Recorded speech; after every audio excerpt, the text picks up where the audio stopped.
C'est pourquoi il faut faire très attention par rapport à la manière dont vous lisez la Bible et par rapport à la manière dont vous interprétez la Bible.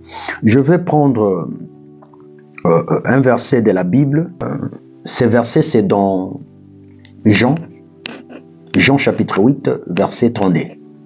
La Bible dit ceci: vous connaîtrez la vérité et la vérité vous affranchira. Il y a deux choses dans ces passages, dans ces versets, il y a deux choses. Connaître et la vérité. Vous connaîtrez la vérité et la vérité vous affranchira. Personne ne peut accéder à la vérité sans connaissance. Personne ne peut avoir la lumière de la vérité sans que cette personne n'obtienne la connaissance. C'est la connaissance qui nous ouvre la porte de la vérité. C'est ce que la Bible veut nous dire. Vous connaîtrez la vérité et la vérité vous affranchira. Personne ne peut être libre dans toute sa vie. Personne ne peut être libre dans son ministère. Personne ne peut être libre dans ce monde dans lequel nous vivons sans que cette personne ne découvre la vérité. Et pour découvrir la vérité, il vous faut une connaissance très élevée. C'est pourquoi il dit, vous connaîtrez avant toute chose, avant même d'accéder à la vérité, avant d'arriver à la liberté, à votre freedom.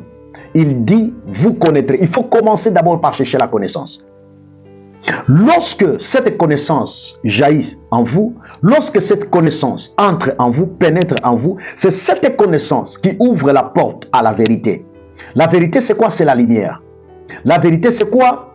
C'est que tout ce qui a été caché, tout ce qui était dans l'ignorance devient maintenant à l'œil. Parce que Christ est la vérité. La Bible dit, il est le chemin, la vie et la vérité. C'est Christ. Alors, personne ne peut connaître Christ sans la connaissance. Pour connaître Christ, comprendre la Bible, c'est dans la profondeur de la connaissance. C'est pourquoi la connaissance, c'est la clé. La connaissance, c'est la clé. Tout un chacun qui prie en langue, qui prie du matin au soir, sans connaissance, il est en train de faire le bruit qui ne changera rien dans sa vie. Je vous ai toujours interpellé en disant que c'était après que Jésus y gênait pendant 40 jours et 40 nuits que le diable est venu le visiter. Si Jésus, après une forte prière de 40 jours et 40 nuits, il a été visité par le diable, et pas seulement visité seulement, mais être même sur le point d'être transporté par le diable. Cela veut dire quoi?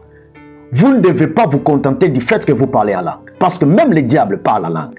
Il ne faut pas oublier que le diable a vécu au ciel. S'il a vécu au ciel, cela veut dire qu'il connaît aussi les langues des anges. C'est pourquoi faites attention avec les problèmes de langue des anges. Parce que tout le monde qui parle la langue n'est pas forcément fils de Dieu. Parce que c'est la langue que le diable a connue même avant que nous puissions exister. C'est pourquoi vous pouvez beaucoup prier, mais le diable va vous visiter. Il peut vous attaquer.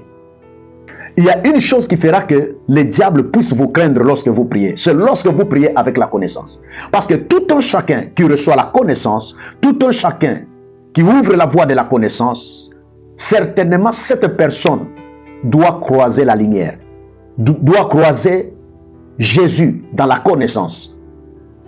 Parce que c'est la connaissance qui amène la vérité, qui est la lumière, qui est Jésus-Christ. Et la vérité maintenant qui est Jésus, nous garantit maintenant de notre liberté, de notre freedom. Alors la connaissance, c'est la clé de toutes choses. C'est pourquoi ce soir, j'aimerais partager avec toi cette connaissance. Écoutez ce que la Bible dit dans Osée chapitre 4, verset 6. La Bible dit, « Mon peuple est détruit par manque de connaissance. » Ici, c'est la connaissance qui revient encore. La Bible ne dit pas que mon peuple est détruit faute de la prière. Mon peuple est détruit par faute de parler en langue. Mon peuple est détruit par faute d'aller à l'église. Mon peuple est détruit par faute de dormir dans le veillé. Mais la Bible dit que mon peuple est détruit. Mon peuple est détruit par faute de connaissance. Lorsque vous êtes privé de la connaissance, vous êtes déjà mort devant la face de Dieu. Parce que vous croyez que le fait que vous êtes en vie, le fait que vous respirez, vous existez dans ce monde, le fait que vous faites tout ce que vous êtes en train de faire, le fait que vous vous réveillez et vous dormez le soir, Vous pouvez être en vie, mais vous êtes déjà mort dans le monde, dans la dimension spirituelle. Il dit, mon peuple périt par faute de connaissance. Cela veut dire quelqu'un qui n'a pas la connaissance devant Dieu, devant le monde spirituel, cette personne est déjà morte. Quand bien même cette personne marche dans ce monde, mais sous le plan spirituel, il n'est pas considéré. Sous le plan spirituel, il n'est pas en vie. Sous le plan spirituel, cet homme est déjà oublié et enterré. Ça veut dire la connaissance nous garantit l'existence du monde spirituel. Quelqu'un qui a la connaissance, c'est quelqu'un qui est en vie. C'est quelqu'un qui vit, qui existe dans le monde spirituel. Même si dans le monde physique, il est faible. Même si dans le monde physique, il est pauvre. Même si dans le monde physique, il ne reflète rien d'important. Mais il faut savoir que dans le monde des esprits, dans le monde spirituel, cet homme existe. Alors, nous avons deux catégories de personnes. Nous avons des personnes qui existent dans ce monde physique, mais qui sont déjà morts dans le monde des esprits. Et il y a des personnes qui sont presque morts dans le monde physique, mais qui existent dans le monde des esprits. Alors, mieux vaut une personne qui existe dans le monde des esprits, parce que la Bible dit que c'est le spirituel qui engendre, qui amène à l'existence le physique. Mon frère, si réellement tu as la connaissance, si réellement tu es encore en vie dans le monde des esprits, sache-le bien que tôt ou tard, tu transformeras ton monde physique. Tu transformeras ce que tu es en train de vivre dans ce monde physique. Pose-toi la question là où tu es. Tu es en vie ou soit tu es déjà mort dans le monde spirituel. C'est pourquoi n'enviez pas les gens que vous voyez sur la terre en train de vous influencer avec leur richesse, en train de vous influencer avec tout ce qu'ils possèdent là. Ce n'est rien, parce que ces gens-là peuvent être en vie, peuvent vous influencer avec tout ce qu'ils possèdent sur la terre, mais dans le monde spirituel, ces gens-là sont déjà morts. Ce sont des personnes qui n'existent pas devant la face de Dieu, qui n'existent pas devant les esprits. Ils n'existent pas. La Bible dit ceci, il continue, la Bible dit ceci.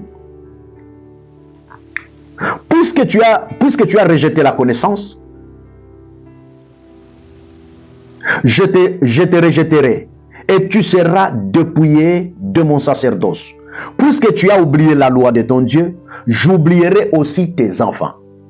Donc quand quelqu'un rejette la connaissance, quand quelqu'un cherche à posséder toute la terre entière, mais il n'arrive pas à posséder la connaissance. Il ne cherche pas la connaissance. Il n'est pas à la recherche du développement de la connaissance. Cet homme-là, la Bible dit qu'il sera rejeté parce qu'il a rejeté la connaissance. Donc, quelqu'un qui rejette la connaissance, il devient ennemi de Dieu. Quelqu'un qui rejette la connaissance, il devient un instrument dangereux. Et il dit, parce que tu as rejeté ma connaissance, je te rejetterai aussi. Il dit, parce que tu as oublié la connaissance, j'oublierai aussi tes enfants. Et pas seulement oublier. Il dit, je vais te retirer du sacerdoce. La Bible déclare que nous sommes un royaume de sacrificateurs.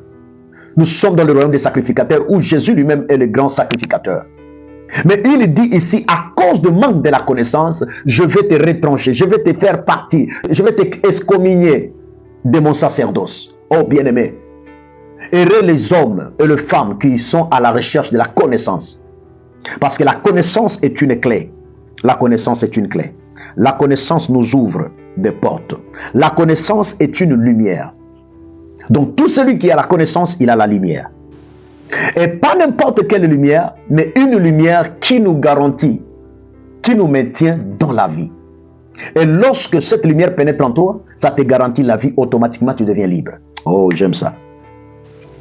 C'est pourquoi il y a des gens, ils sont en train de souffrir, ils sont en train de passer des moments difficiles, même s'ils prient, leur prière n'arrive pas à transformer leur vie. Pourquoi? Parce que leur prière n'est pas basée sur la connaissance. Ces gens-là sont déjà morts depuis le monde des esprits.